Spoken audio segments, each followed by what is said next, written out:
So good, so good, so good. New spring arrivals are at Nordstrom Rack stores now. Get ready to save big with up to 60% off Rag & Bone, Marc Jacobs, Free People, and more. How did I not know Rack has Adidas? Because there's always something new. Join the Nordy Club to unlock exclusive discounts, shop new arrivals first, and more. Plus, buy online and pick up at your favorite Rack store for free. Great brands, great prices. That's why you Rack. The world moves fast. Your workday, even faster. Pitching products, drafting reports, analyzing data. Microsoft 365 Copilot is your AI assistant for work. Built into Word, Excel, PowerPoint, and other Microsoft 365 apps you use. Helping you quickly write, analyze, create, and summarize. So you can cut through clutter and clear a path to your best work. Learn more at Microsoft.com/M365 Copilot. ¿Cómo vivían los fariseos? Todos hemos escuchado alguna vez hablar de los fariseos, líderes religiosos judíos muy influyentes en tiempos bíblicos. Conocían la ley, memorizaban las escrituras y cuidaban cada detalle externo de su conducta. A los ojos del pueblo parecían hombres piadosos, respetables y espiritualmente firmes. Sin embargo, detrás de esa apariencia cuidadosamente construida, se escondía una vida marcada por la hipocresía, el orgullo espiritual y una obediencia centrada más en las formas que en el corazón. En la actualidad, el término fariseo se utiliza para describir a un hipócrita que, afectando virtud, juzga severamente la conducta de los demás. Al considerar todo esto, es necesario preguntarnos: ¿cómo surgieron los fariseos? Hermanos amados, para entender a los fariseos en tiempos de Jesús es indispensable comenzar por su origen histórico preciso. No nacieron como un grupo improvisado ni como una secta tardía. Su identidad se fue formando lentamente a lo largo de varios siglos de crisis, dominación extranjera y reconstrucción espiritual, especialmente durante el período intertestamentario, el tiempo que transcurre entre el final del Antiguo Testamento y el inicio del Nuevo. Todo comienza en el año 586 a.C., cuando Jerusalén fue destruida por el rey Nabucodonosor II de Babilonia. El templo fue arrasado, la monarquía cayó y el pueblo fue llevado al exilio. Israel interpretó ese desastre como juicio divino por haber quebrantado la ley, y esa interpretación marcaría para siempre su teología y su relación con Dios. Cuando Babilonia cayó en el 539 a.C., el rey persa Ciro el Grande permitió el regreso de los judíos a su tierra.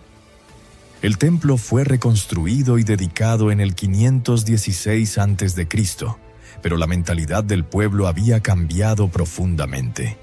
Israel regresó con una convicción firme: no repetir jamás los pecados del pasado. Durante el siglo V a.C., bajo dominio persa, figuras como Esdras establecieron algo fundamental para el judaísmo posterior: la centralidad absoluta de la Torá. La lectura pública, la explicación detallada y la aplicación práctica de la ley se convirtieron en el eje de la vida espiritual. La fe dejó de limitarse al templo y comenzó a vivirse en la vida diaria. Sin embargo, en esta etapa, el movimiento fariseo aún no existía formalmente. El punto decisivo llega en el siglo II a.C., bajo dominio griego. En el año 332 a.C., Alejandro Magno conquistó Judea. Tras su muerte, la región quedó bajo reinos helenísticos que promovieron activamente la cultura griega. Lengua, costumbres, nombres y valores comenzaron a penetrar en la vida judía. Algunos los adoptaron, otros los resistieron con firmeza. La crisis alcanzó su punto máximo bajo el reinado de Antíoco IV Epífanes, entre los años 175 y 164 a.C., cuando prohibió prácticas esenciales como la circuncisión, el sábado y la lectura de la ley, y profanó el templo. Esta persecución desató la revuelta macabea en el 167 a.C. Es en ese contexto donde aparece un grupo conocido en hebreo como los Hasidim, los piadosos. Eran judíos profundamente celosos de la ley, que lucharon no solo por libertad política, sino por fidelidad espiritual. Para ellos, obedecer la Torá era una cuestión de supervivencia religiosa. De este núcleo piadoso surge, de manera progresiva, el movimiento fariseo. El término fariseo proviene del hebreo perushim, que significa separados. Esta separación no era territorial ni étnica. Era una separación espiritual y conductual. Ellos se entendían como apartados del pecado, de la impureza y de toda práctica que pudiera deshonrar la ley de Dios.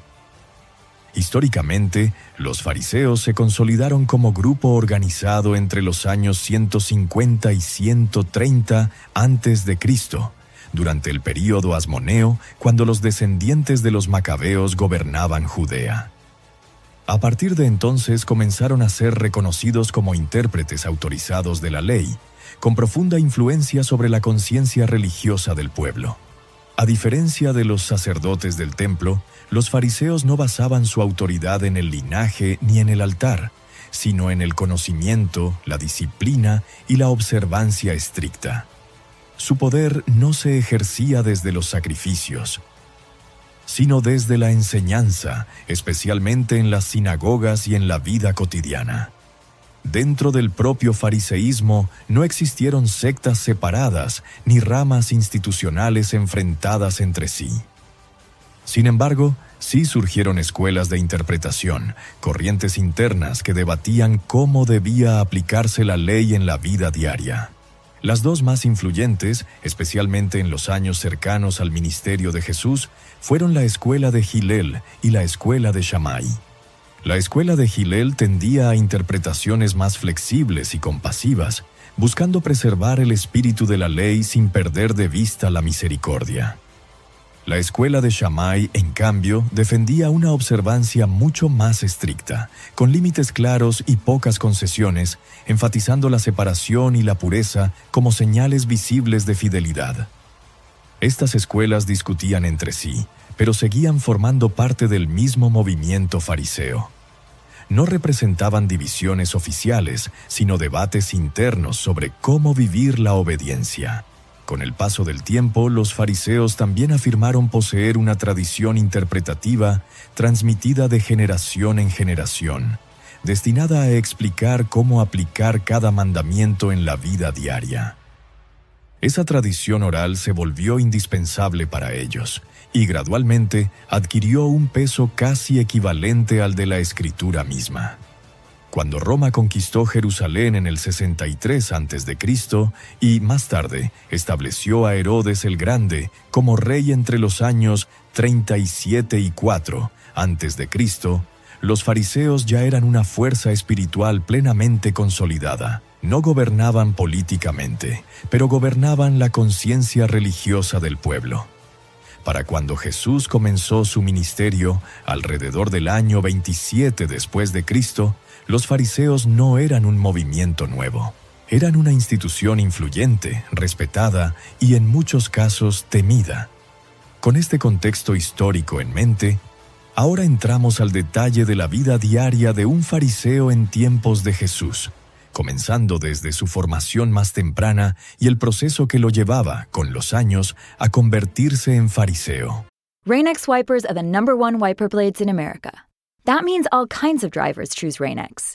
Big drivers in small cars choose Rain-X. Small drivers in big cars choose Rain-X. Drivers with long hair and short commutes choose Rain-X. Drivers with short hair and long commutes choose Rain-X. Drivers with pets on board, babies on board, and bored babies on board choose Rain-X. Basically, drivers who love a clear view of the road all choose Rain-X wipers, the #1 wiper blades in America. Welcome to Sephora. I'm looking for a perfume that's not too perfumey. I got you. Serum moisturizer or moisturizer serum. Let's get into layering. My concealer is making me look worse. Sounds like the wrong shade. Let's get you matched. There's only one store that really gets what you're going for. Get beauty from people who get beauty. Only at Sephora. Hi, Let's get you a basket. La vida de un fariseo no comenzaba en la adultez, sino en la infancia.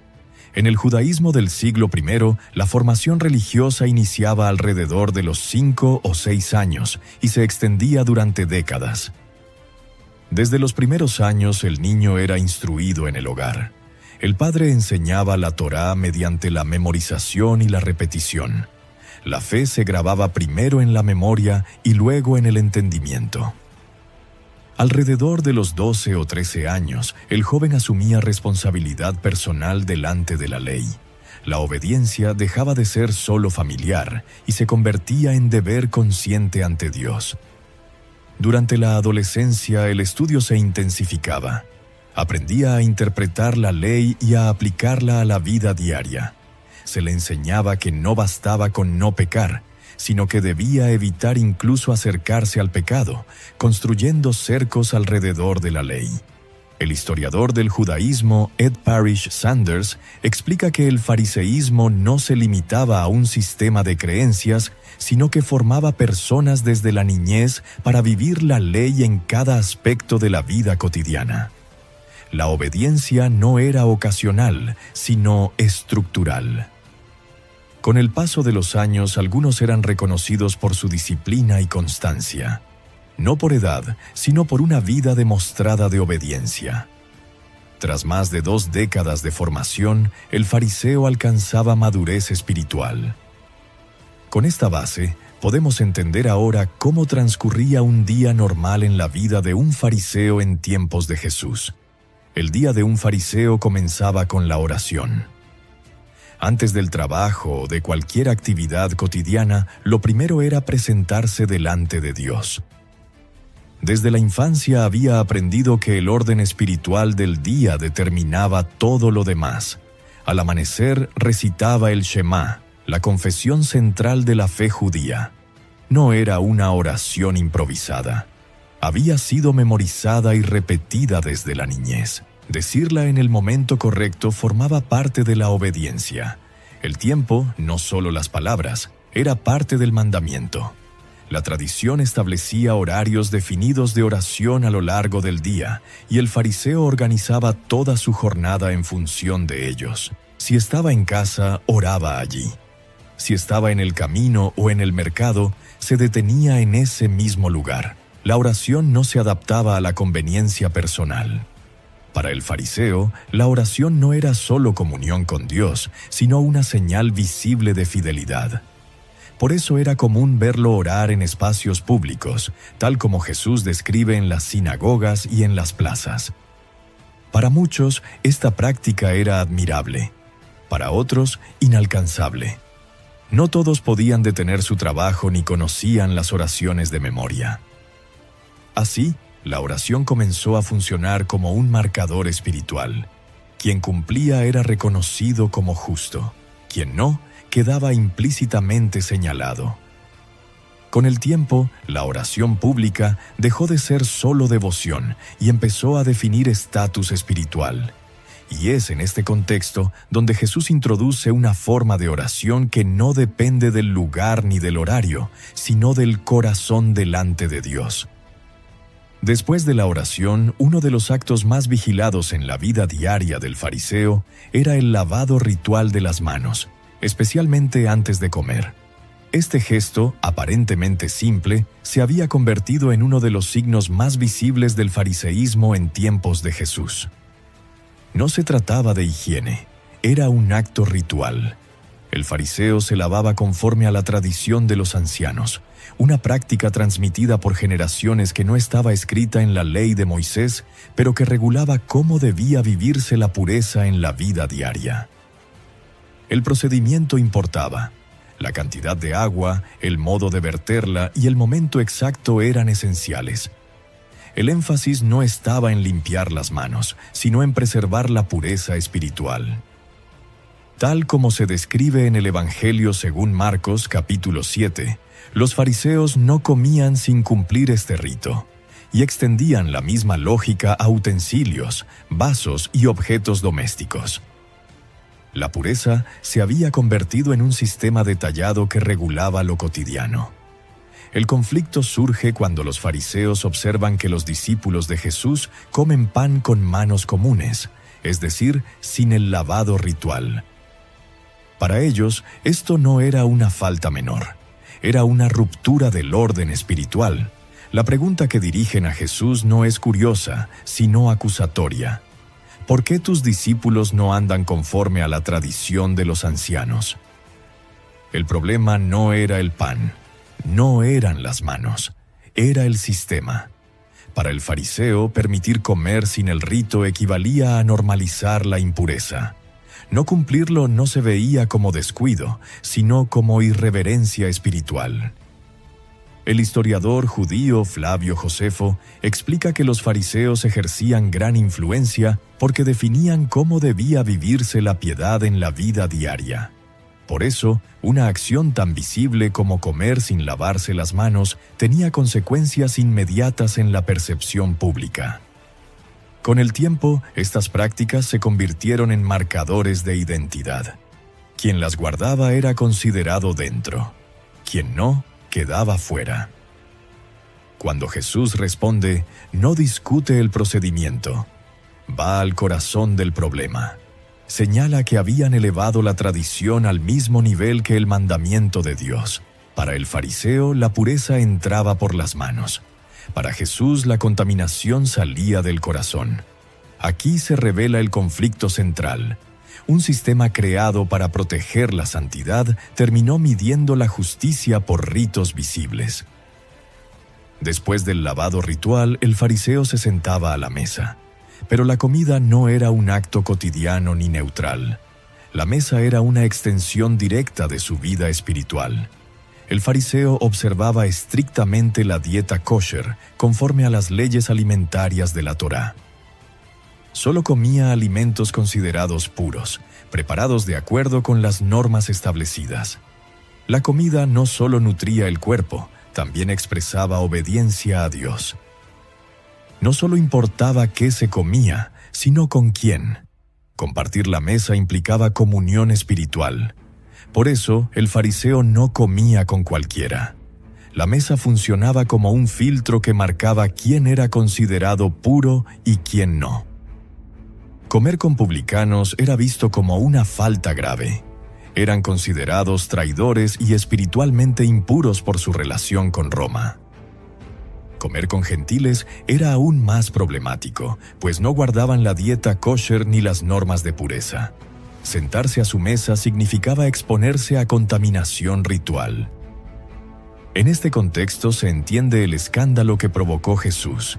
Él no solo hablaba con publicanos y pecadores, se sentaba a la mesa con ellos. Compartía su comida sin exigir purificaciones previas ni verificar su estado de pureza. Desde la perspectiva farisea, esto no era misericordia, sino una ruptura directa del orden religioso. Por eso surgió la acusación inevitable. Este recibe a los pecadores y come con ellos. La mesa, diseñada para expresar santidad, se convirtió así en el lugar donde Jesús reveló el corazón de Dios. Después de la oración y de las prácticas de pureza y la comida, el fariseo continuaba con su jornada laboral. El trabajo no era un espacio separado de lo espiritual. Para él, cada actividad diaria formaba parte de su servicio a Dios. La obediencia no terminaba en la sinagoga ni en la mesa. Se extendía al mercado, al taller y al campo. Muchos fariseos eran artesanos, comerciantes, agricultores o pequeños propietarios. Algunos se dedicaban a la enseñanza de la ley, pero incluso estos solían ejercer un oficio. Trabajar era considerado honorable. Vivir de la piedad ajena era mal visto. El sustento debía obtenerse con esfuerzo y rectitud. En el ámbito comercial, el fariseo vigilaba con cuidado los pesos y las medidas. No se trataba solo de justicia social, sino de fidelidad espiritual. Engañar, exagerar o aprovecharse del otro era visto como pecado delante de Dios. La honestidad debía ser visible y constante. El uso del dinero romano generaba una tensión permanente. Las monedas llevaban imágenes paganas, pero su uso era inevitable. El fariseo aprendía a convivir con esa realidad sin permitir, según su conciencia, que lo contaminara espiritualmente. En el trato con gentiles, el fariseo mantenía distancia. Podía comprar o vender, pero evitaba vínculos personales. La relación debía ser funcional, no relacional.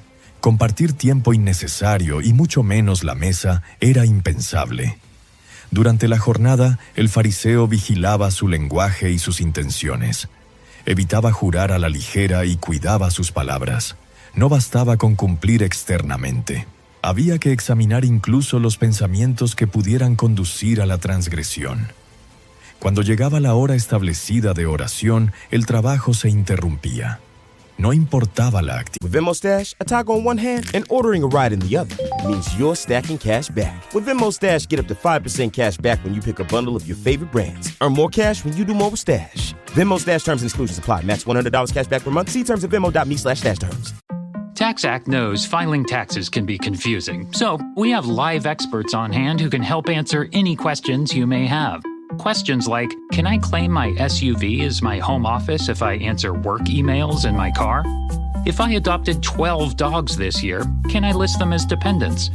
And, am I doing this right or am I doing this very, very wrong?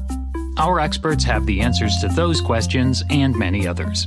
TaxAct. Let's get them over with. El tiempo sagrado tenía prioridad. Detenerse a orar en medio de la jornada reafirmaba públicamente su fidelidad. Al final del día, el fariseo evaluaba su conducta. No se preguntaba primero cuánto había ganado, sino cómo había actuado. ¿Había sido justo? ¿Había guardado la pureza? ¿Había evitado lo prohibido? La espiritualidad se vivía como examen constante. Después de la oración, de la mesa y del trabajo, la vida del fariseo regresaba siempre a su núcleo principal, el hogar. Para él, la familia no era un espacio privado desconectado de la fe, sino el primer y más constante escenario de obediencia a la ley. El fariseo entendía su rol como padre y esposo en términos espirituales antes que emocionales.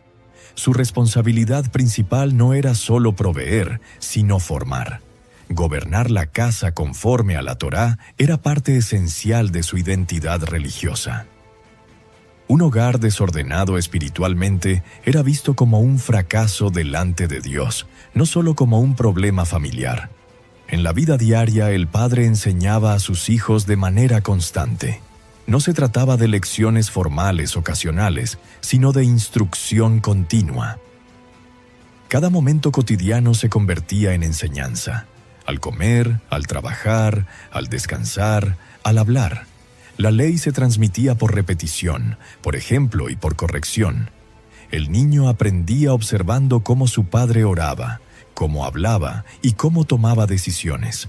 La disciplina formaba parte natural de la crianza. No era entendida como dureza, sino como protección espiritual. Corregir al hijo era visto como un acto de fidelidad a Dios. Permitir que creciera sin formación rigurosa era considerado peligroso para su alma y para el futuro de Israel. La relación con la esposa también estaba profundamente regulada.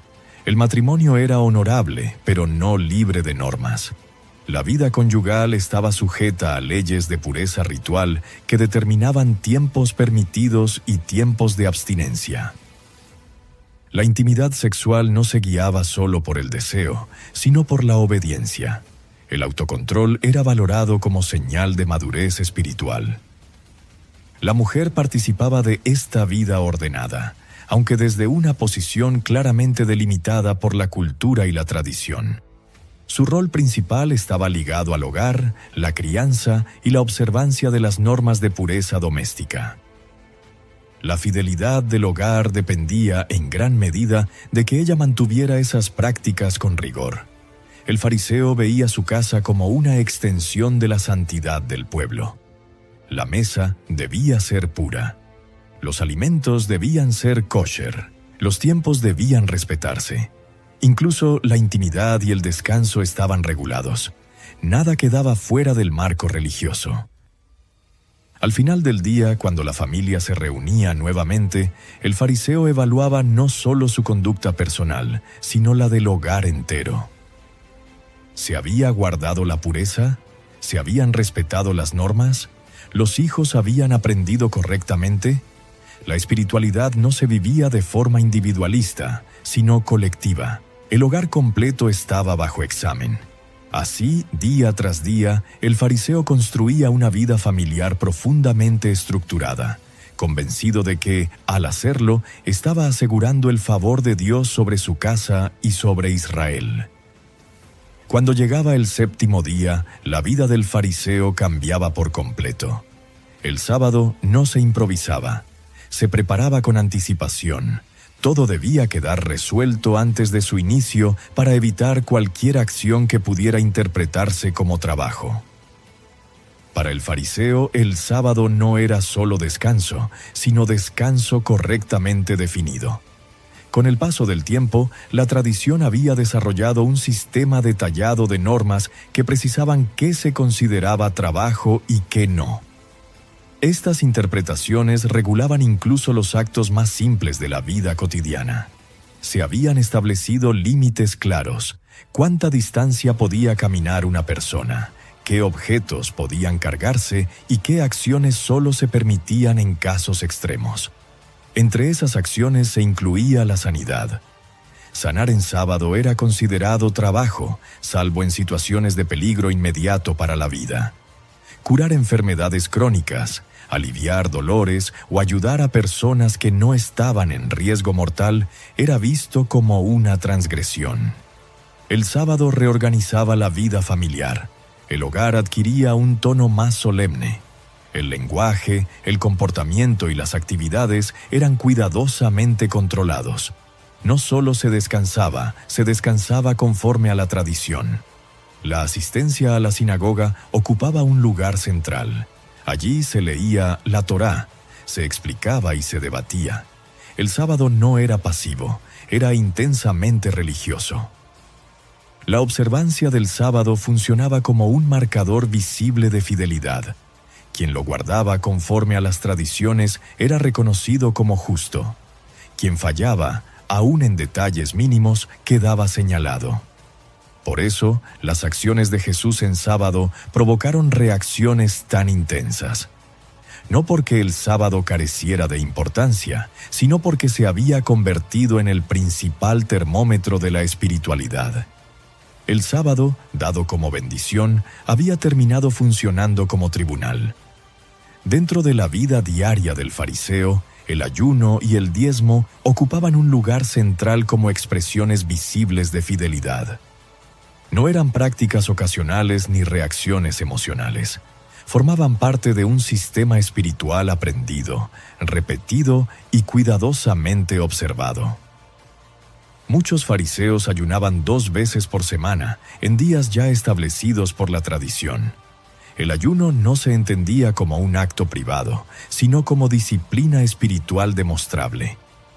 El semblante serio, la ausencia de adornos y la conducta austera comunicaban públicamente que se estaba en dedicación religiosa. Ayunar debía notarse. Si no era visible, parecía perder valor. El diezmo seguía la misma lógica. El fariseo no solo diezmaba grandes ingresos, diezmaba con exactitud, incluso de productos mínimos. Hierbas, semillas y pequeñas cosechas eran contadas cuidadosamente. Nada era insignificante. La fidelidad se medía en los detalles. Dar correctamente el diezmo no era solo obediencia económica, sino medida de justicia personal. El que cumplía con precisión se consideraba fiel. El que omitía algo, aunque fuera pequeño, quedaba en falta. Así, la obediencia se volvía cuantificable. Estas prácticas influían directamente en las relaciones sociales. El ayuno visible y el diezmo exacto reforzaban el reconocimiento público. La espiritualidad comenzaba a ordenarse por niveles implícitos. Algunos eran vistos como más justos, otros quedaban relegados. De este modo, el ayuno y el diezmo, dados originalmente como medios de devoción, se integraron al sistema como credenciales espirituales. No solo expresaban fidelidad a Dios, también definían estatus religioso delante de los demás. Y es precisamente aquí donde las palabras de Jesús cobrarán un peso decisivo. Porque no rechazará el ayuno ni el diezmo, sino la manera en que se habían convertido en sustitutos de la justicia, la misericordia y la fidelidad del corazón. Además de ello, el fariseo ejercía influencia espiritual en la comunidad. No siempre ocupaba un cargo oficial, pero su conocimiento de la ley le otorgaba autoridad. En la sinagoga era escuchado, consultado y respetado. El fariseo interpretaba la Torá para la vida diaria, explicaba lo permitido y lo prohibido, orientaba conciencias.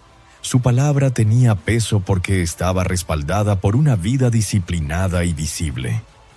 Ante el pueblo, el fariseo se veía a sí mismo como guardián de la fidelidad de Israel. Su separación no era desprecio, sino celo espiritual. Creía que mantener distancia del pecado era una forma de amar a Dios. Así, día tras día, el fariseo vivía convencido de estar cumpliendo la voluntad divina. Su fe era seria, ordenada y exigente. Nada quedaba fuera del control religioso. Y en ese mundo perfectamente estructurado, cualquier voz que hablara de misericordia por encima del sistema iba a generar inevitablemente una profunda confrontación. Dentro de la vida diaria del fariseo existía una práctica grave que afectaba especialmente a los más vulnerables: su relación con las viudas. En la sociedad judía del siglo I, la viuda ocupaba una posición frágil. Sin esposo, muchas veces sin hijos varones y con recursos limitados, dependía de la protección de la comunidad y del consejo de líderes religiosos. Does it ever feel like you're a marketing professional just speaking into the void? But with LinkedIn ads, you can know you're reaching the right decision makers, a network of 130 million of them, in fact. You can even target buyers by job title, industry, company, seniority, skills, and did I say job title? See how you can avoid the void and reach the right buyers with LinkedIn ads. Spend $250 on your first campaign and get a free $250 credit for the next one. Get started at linkedin.com/campaign. Terms and conditions apply. We all have that dream trip we've been wishing we could go on, but too often life, or usually price, gets in the way. That's why Priceline is here to help you turn your dream trip into reality. With up to 60% off hotels and up to 50% off flights, you can book everything you need for your next adventure. Don't just dream about that next trip. Book it with Priceline. Download the Priceline app or visit Priceline.com and book your next trip today. Go to your happy price, Priceline. Algunos fariseos, por su conocimiento de la ley y su prestigio espiritual, actuaban como asesores. Eran consultados para interpretar votos, administrar bienes, decidir ofrendas o determinar qué parte de una herencia debía dedicarse a Dios. Su palabra tenía peso. Contradecirlos era visto como falta de respeto espiritual. En ese contexto, la piedad podía convertirse en presión. A ciertas viudas se les enseñaba que entregar propiedades, casas o recursos al servicio religioso era una muestra superior de devoción. Retener algo para sí mismas podía interpretarse como falta de fe o apego material. Así, bajo una apariencia de espiritualidad, algunas viudas terminaban perdiendo lo poco que tenían, no mediante violencia ni fraude abierto, sino mediante lenguaje religioso. La devoción era utilizada como argumento, la obediencia como herramienta, la conciencia como campo de control. Jesús describió esta práctica con una expresión directa y conocida: devoran las casas de las viudas. No era una exageración retórica, era una denuncia concreta de un abuso real que ocurría bajo el amparo de la autoridad religiosa. Mientras algunos fariseos mantenían una imagen pública de piedad, largas oraciones y disciplina visible, ciertas viudas quedaban despojadas, convencidas de estar agradando a Dios. Este aspecto revela que la vida diaria del fariseo no solo estaba marcada por normas, ayunos y observancia, sino también por una relación peligrosa entre poder espiritual y vulnerabilidad social. Con el paso de los años, esta forma de vida tan estricta producía un efecto interno casi inevitable: el orgullo religioso. No surgía de un solo acto, sino de la repetición constante de prácticas visibles y exigentes. El fariseo ayunaba con regularidad, diezmaba hasta lo más pequeño, guardaba el sábado con precisión, se mantenía separado de lo que consideraba impuro. Su vida era un testimonio público de disciplina, y esa constancia comenzaba a construir una identidad. La justicia dejó de percibirse únicamente como un don de Dios y empezó a sentirse como un logro personal. El fariseo no necesitaba decirlo en voz alta. Su conciencia lo sabía. Había cumplido. Había obedecido. Había hecho más que muchos otros. La comparación se volvió silenciosa, pero constante. No se medía frente a Dios, sino frente al publicano, al pecador visible, al gentil, al que no ayunaba, al que no diezmaba con exactitud. En ese contraste, el fariseo se afirmaba. Este orgullo no siempre se expresaba como arrogancia abierta. Se manifestaba en la seguridad de estar del lado correcto, en la certeza de que su manera de vivir era la referencia válida, en la convicción de que Dios aprobaba su conducta por encima de la de otros. Así, la obediencia se transformó en credencial espiritual, la santidad en estatus, la separación en señal de superioridad moral. El fariseo seguía orando, ayunando y enseñando, pero su corazón comenzaba a descansar más en su cumplimiento que en la misericordia de Dios. De esta manera, el orgullo religioso se integró a la rutina diaria, no como un pecado evidente, sino como una consecuencia lógica de una fe medida por normas, comparaciones y resultados visibles. Y así se completa el retrato del fariseo en tiempos de Jesús. Un hombre disciplinado, formado desde la niñez, serio en su fe, pero cada vez más convencido de su propia justicia. Al final de cada jornada, el fariseo descansaba con la conciencia de haber cumplido. Había orado en los tiempos establecidos, había guardado la pureza, había observado el ayuno, el diezmo y las normas aprendidas. Su vida no era caótica, era ordenada, previsible y controlada por la tradición. La noche no rompía la disciplina.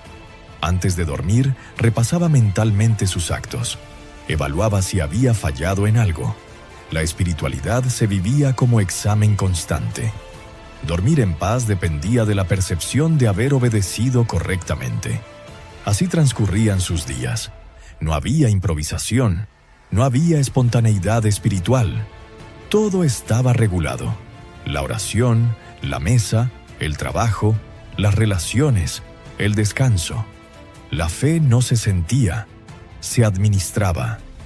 Para muchos en el pueblo, este estilo de vida era admirable. Representaba compromiso, seriedad y fidelidad.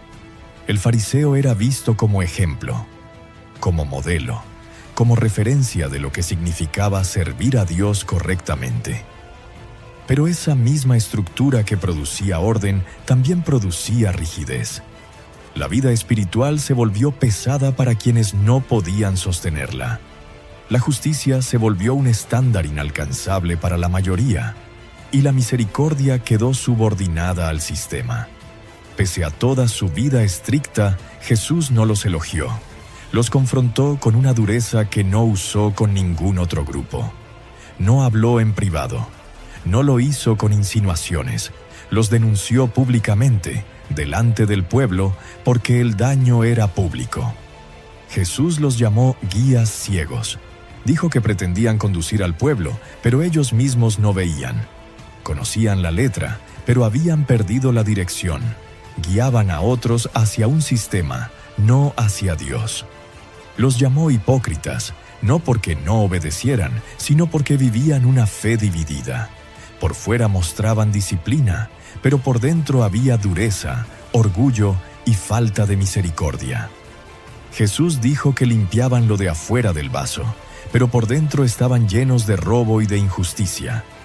Jesús los confrontó porque cargaban al pueblo con cargas pesadas, normas que ellos mismos sabían cumplir, pero que exigían a otros sin compasión.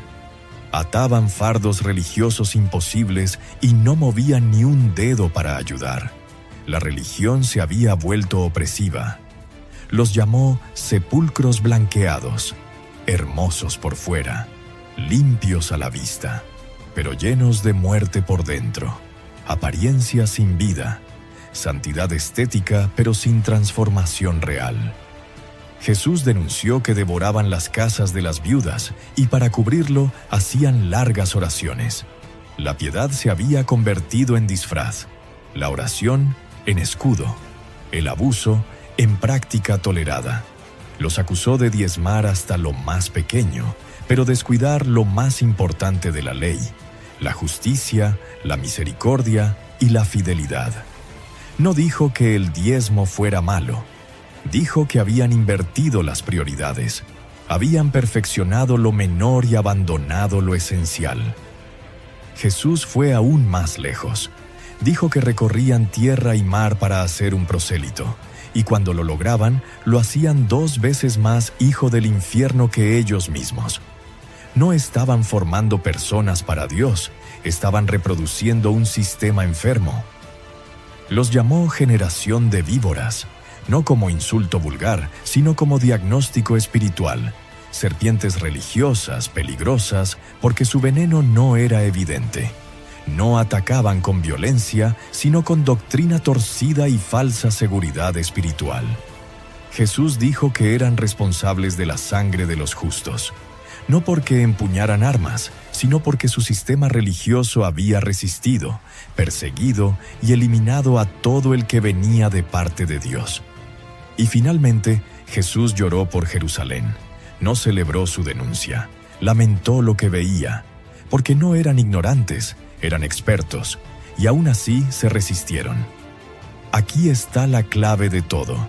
Jesús no confrontó a los fariseos por falta de religión, los confrontó por haber hecho de la religión un sustituto de Dios, no por no obedecer, sino por obedecer sin amar. No por no conocer la ley, sino por usarla para dominar y no para restaurar.